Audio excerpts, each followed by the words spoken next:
Chúc tất cả các vị sau buổi chiều hôm nay thật là vui vẻ và ngon miệng. Sau đây xin hát một ca khúc của Trung Quân Idol. Ca khúc được mang tên Chiều Buổi Chiều. Thì quay mình lơ đấy. Cái nước quay nào hả?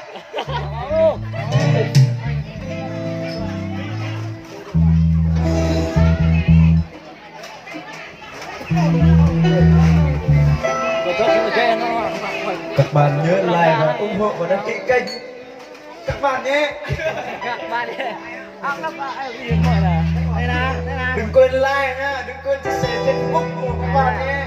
Hay là cái kênh của mình nhé. Quay lại.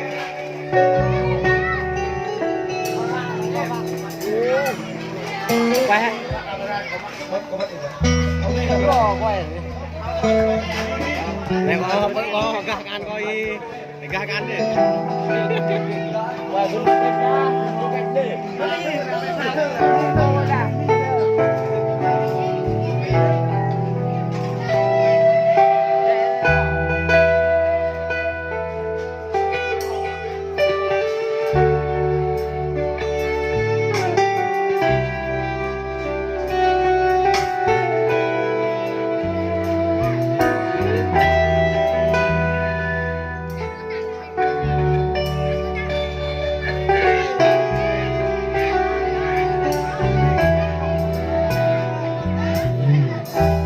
Đang có lúc anh mong tìm mình bé lại nên nỗi nhớ em không thể nào thêm nữa.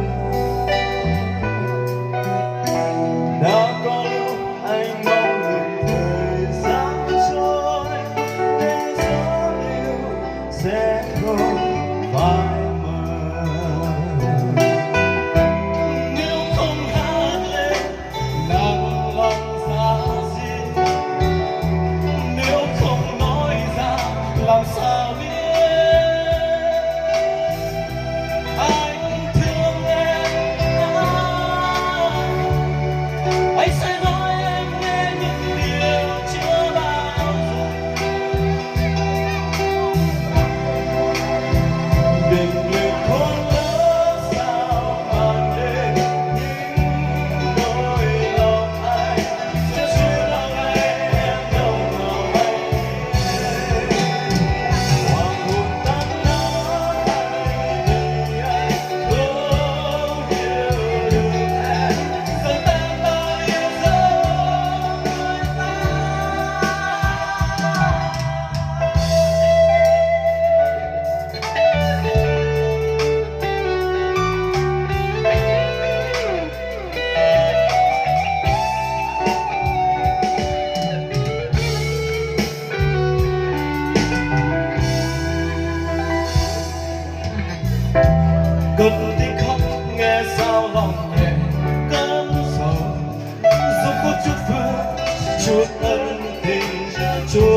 chân tình mày hay